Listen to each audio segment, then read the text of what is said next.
রাব্বুল আলামিন কি বলেন? ওয়াকাদা রাব্বুকা আল্লা তা'বুদু ইল্লা ইয়্যাহু। আল্লাহ রাব্বুল আলামিন বলতেছেন ওয়াকাদা রাব্বুকা, আপনার রব নির্দেশ দিয়েছেন, আদেশ করেছেন, আল্লা তা'বুদু ইল্লা ইয়্যাহু, আল্লাহ তাআলা ছাড়া কারো ইবাদত করবা না। আল্লাহ রাব্বুল আলামিন বলেন তোমার রব হুকুম করেছে আল্লাহ তাআলা ছাড়া কারো ইবাদত করা যাবে না। আরেকটা হুকুম করছেন আল্লাহ তাআলা ওয়াবিল ওয়ালিদাইনি ইহসানা, পিতা মাতার সাথে সৎ আচরণ করবা। দুইটা হুকুম আল্লাহ তাআলা দিলেন। এক নম্বর হুকুম দিলেন আমি আল্লাহ, আমার আল্লাহ, আমি যে আল্লাহ, আমাকেই তোমরা ইবাদত বন্দি করবা, আমার জন্যই ইবাদত বন্দি করবা। কিন্তু সাবধান, আমি ছাড়া কোন মাখলুকের তোমরা গোলামি করবা না। আল্লাহ তাআলা বললেন ওয়াবিল ওয়ালিদাইনি ইহসানা, পিতা মাতার সাথে তোমরা সদাচরণ করবা। কেন? আল্লাহ রাব্বুল আলামিন বলেন ইম্মা ইয়াবলুগান্না ইনদাকাল কিবারা আহাদুহুমা আও কিলাহুমা, তোমাদের বাবা মা দুইজন অথবা দুজনের থেকে একজন অথবা দুইজনকে যখন তোমরা পাবা বার্ধক্যের মধ্যে, বৃদ্ধ অবস্থায় যখন তোমাদের পিতা মাতাকে তোমরা পাবা, আল্লাহ রাব্বুল আলামিন জানিয়ে দিলেন আও কিলাহুমা ফালা তাকুল লাহুমা উফফিন ওয়ালা তানহারহুমা। আল্লাহ রাব্বুল আলামিন বলতেছেন পিতা মাতা অথবা দুইজনের একজনকে যদি তোমরা পাও, বার্ধক্য অবস্থায় পাও, তাহলে পিতা মাতাকে তোমরা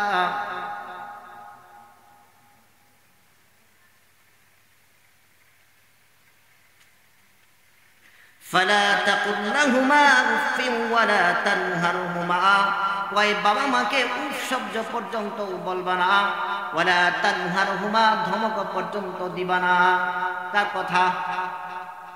কার কথা বলেন? আল্লাহ তাআলা কি বলছেন? পিতা মাতার সাথে সৎ আচরণের কথা বলছেন, বাবা মার সাথে সৎ ব্যবহারের কথা বলছেন, বাবা মাকে ধমক দেওয়ার জন্য না বলছেন। কিন্তু দেখেন আমাদের হালত ভাই, বিবি সন্তান আত্মীয় স্বজনকে আনন্দ দেওয়ার জন্য বাবা মাকেও খোঁজ খবর নেয় না, এরকম মানুষ আছে কিনা? নাই, আছে।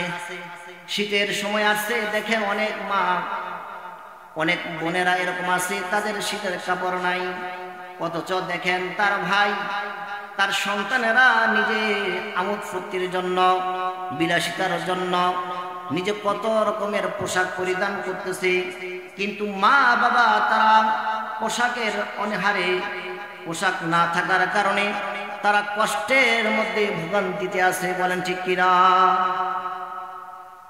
আল্লাহ রাব্বুল আলামিন বলেন আমার ইবাদত বন্দেগী করার পরে পিতা মাতার সাথে তোমরা ভালো আচরণ করবা, তাদেরকে ধমক দিবা না, তাদেরকে কটু কথা বলবা না, তাদের সাথে কওলান কারীমা সুন্দর আচরণ করবা তোমরা। পিতা মাতার সাথে কেমন আচরণ করতে হবে? কার কার পিতা মাতা আছে হাত তোলেন।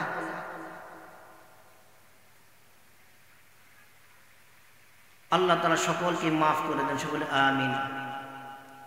আল্লাহ রাব্বুল আলামিন বলেন পিতা মাতার সাথে তোমরা ভালো আচরণ করবা।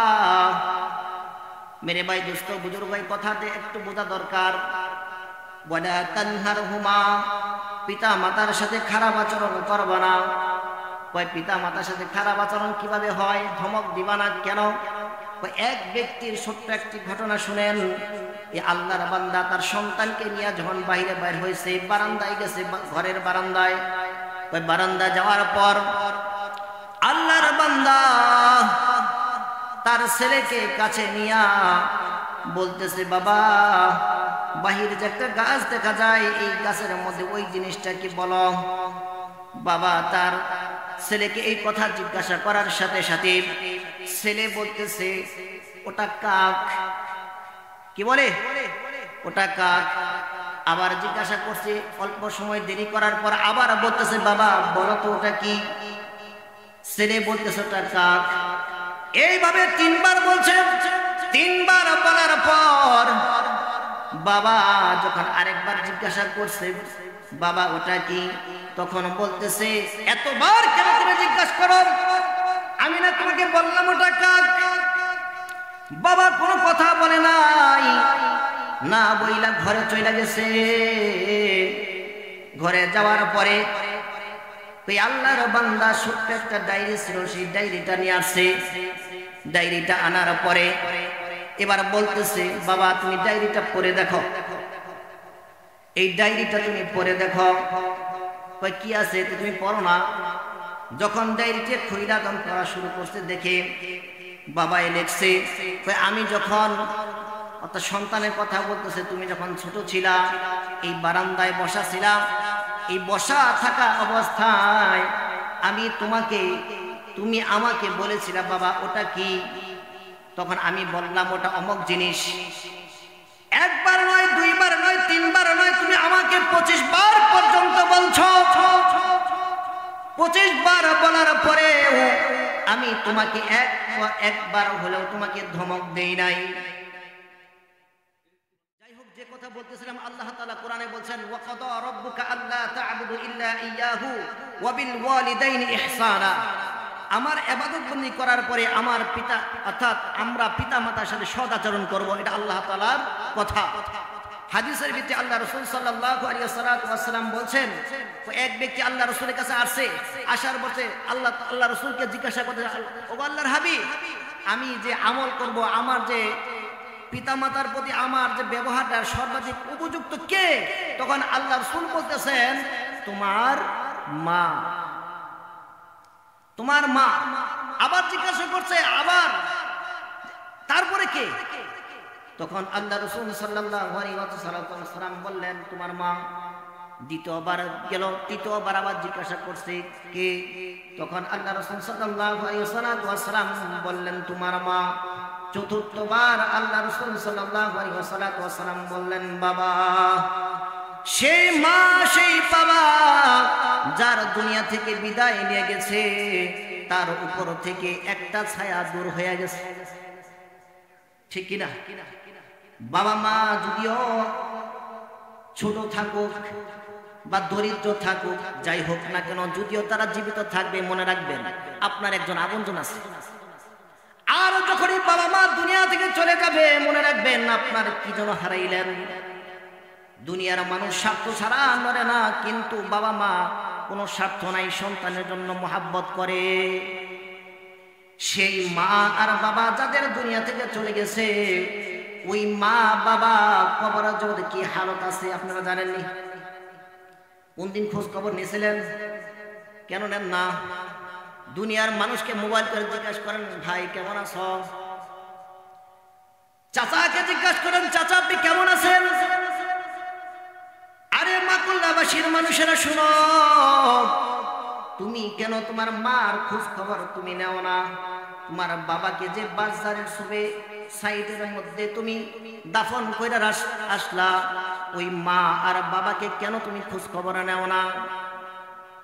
মৃত ব্যক্তি তো সব সময় বান্দা তার ছেলে সন্তানের দিকে তাকায় থাকে। হায় হায়, একটা নেকি যদি আমার সন্তান পাঠাইতো, তাহলে আজকে আমি হয় এই নেকির বদলতে মাপ পেয়ে যাইতাম। যাদের মা বাবা জীবিত আছে তাদের জন্য এক হুকুম, যাদের মা বাবা জীবিত নাই তাদের জন্য আরেকটা। যাদের মা বাবা জীবিত আছে তাদের সাথে সদাচরণ করবেন, আর যাদের মা বাবা জীবিত নাই তাদের জন্য কি? আমার কথা না, আল্লাহ রাসূল সাল্লাল্লাহু আলাইহি ওয়াসাল্লাম বলেন ইদা মাতাল ইনসান ইনকাতা আনহু আমালুহু ইল্লা মিন সালাস। আল্লাহ রাসূল বলেন যখন তোমাদের মা বাবা দুনিয়া থেকে বিদায় নিবে, যখন তোমার মা বাবা দুনিয়া থেকে বিদায় নিয়ে যাবে, যখন কোনো মানুষ মারা যাবে, ওই বান্দার সমস্ত আমল বন্ধ হয়ে যায়। কি হয়ে যায়? সমস্ত আমল বন্ধ হয়ে যায় ইল্লা মিন সালাস, তিনটা আমল ব্যতীত। ওই সমস্ত আমলই বন্ধ। আপনার বাবা মারা গেছে, আপনার মা মারা গেছে, তাদের আমল সব বন্ধ হয়ে গেছে তিনটা আমল ছাড়া। এক নাম্বার ইল্লা মিন সাদাকাতিন জারিয়া, এক নাম্বার সাদাকাতুল জারিয়া। কয় সাদাকাতুল জারিয়া মানে কি বুঝলাম না, হুজুর একটু বলেন না। কয় সাদাকাতুল জারিয়া হচ্ছে আজকে মাহফিল চলতেছে কিসের উদ্যোগে বলেন? কিসের উদ্যোগে? মাদ্রাসা না মসজিদ?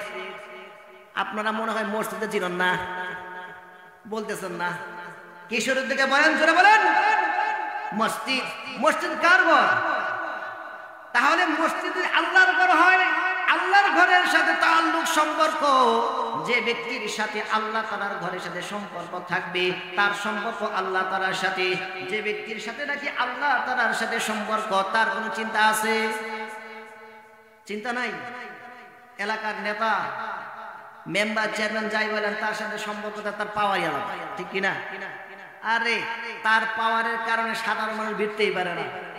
ইউনিয়ন পরিষদে যাবেন, সচিবালয় পর্যন্ত যাইতে যাইতে কামার, ঠিক না? কেন পাওয়ার হইল? কারণ উপরে তার পাওয়ার আছে। ঠিক তদ্রূপ আল্লাহ রাব্বুল আলামিনের সাথে যার সম্পর্ক, ওই ব্যক্তির একটা পাওয়ার আছে। ওই সম্পর্কটা কিভাবে হইল? আল্লাহ রাসূল সাল্লাল্লাহু আলাইহি ওয়াসাল্লাম বলেন, মান বানা লিল্লাহি মাসজিদান বানাল্লাহু লাহু বাইতান ফিল জান্নাহ, বানাল্লাহু লাহু বাইতান ফিল জান্নাহ। আল্লাহ রাব্বুল আলামিনের দোস্ত বলেন, আল্লাহ রাসূল সাল্লাল্লাহু আলাইহি ওয়াসাল্লাম বলেন, যে ব্যক্তি মসজিদ বানাইলো আল্লাহ তাআলা তাকে জান্নাতের মধ্যে বালাখানা বানিয়ে দিবেন। আল্লাহ রাসূল সাল্লাল্লাহু আলাইহি ওয়াসাল্লাম বলেন, যখন মানুষ মারা যায় তার আমল বন্ধ হয়ে যায়। ওরে ভাই, তোমার আমার আমলের জিন্দেগি বন্ধ হয় না, এখনো জীবিত আছি আমরা। কিন্তু যার মা বাবা নাই, আত্মীয় স্বজন অন্ধকার কবরে চলে গেছে, তাদের জন্য কিছু করা দরকার আছে কিনা? আছে। কি করা দরকার? আল্লাহ রাসূল বলতেছেন, শোনো কি করা দরকার। ইল্লা মিন সাদাকাতিন জারিয়া, সাদাকায়ে জারিয়া। তো এই যে মসজিদের থেকে সভা চলতেছে, এই জায়গায় তুমি যদি কিছু দান করো, কোন জিনিস দান করব? আমি কোন জিনিস দান করব? আল্লাহ রাসূলের সাহাবী তালহা রাদিয়াল্লাহু তাআলা আনহু বলতেছেন, আমার একটা বাগান আছে। এই বাগানটার ভিতরে একটা কূপ আছে যার মধ্যে পানি অত্যন্ত মিষ্টি। আল্লাহ রাসূল সাল্লাল্লাহু আলাইহি ওয়াসাল্লাম ওই জায়গায় যাইয়া পানি পান করতেন। আল্লাহ রাসূলকে বলতো, আল্লাহ রাসূল, এটা আমার কাছে প্রিয় জিনিস। কয় আল্লাহ রাসূল বলতেন, কি করবা তোমার প্রিয় জিনিস? তখন তালহা রাদিয়াল্লাহু তাআলা আনহু বলতেছেন, আমি এই প্রিয় জিনিসটাকেই দান করে দেব। তাহলে দান করব কোন জিনিস? কথা, আমি কি টাকা পয়সা চাইছি? আমি হাদিসের কথা বলতেছি। সাহাবী তালহা রাদিয়াল্লাহু তাআলা আনহু বলেন যে তোমরা প্রিয় জিনিসটাকে আল্লাহর রাস্তায় দান করবা। কয়েকজন সাহাবী আছে, আয়েশা বলতেছে, আমার কাছে একটা ঘোড়া আছে, ঘোড়াটা আমার কাছে খুবই প্রিয়। আল্লাহর রাসূল, আমি তো আল্লাহর রাস্তায় দান করতে চাই। তখন বলেন, দাও দাও, উত্তম জিনিসে তুমি দান করো। ঠিক তদ্রূপ আমরা প্রত্যেকটা ক্ষেত্রে উত্তম জিনিসটাকে দান করব। আল্লাহ রাসূল বলছেন, যে ব্যক্তি মসজিদ বানাবে, মসজিদের সাথে তাআল্লুক রাখবে, সম্পর্ক রাখবে, তার জন্য আল্লাহ তাআলা জান্নাতের মধ্যে বালাখানা তৈরি করে দিবেন। এই বালাখানা কে কে চান বলেন? হাত তুলে দেখান তো। সবাই চান? এই বালাখানা যদি চান তাহলে একটা কাজ করতে হবে, মসজিদের সাথে সম্পর্ক থাকতে হবে। ওই মসজিদের সাথে সম্পর্ক কিভাবে হয়? মসজিদের সাথে সম্পর্ক হয় দুইটা ভাবে। এক নাম্বার টাকার মাধ্যমে, দুই নাম্বার সৎ পরামর্শ। তিনটা ভাগে হয়। সৎ পরামর্শের মাধ্যমে, চার নাম্বার মসজিদের সাথে নামাজ পড়ার মাধ্যমে, নামাজ আদায় করার মাধ্যমে, মসজিদ আবাদ করার মাধ্যমে। এই জায়গার ভিতরে এরকম কোন মানুষ আসেনি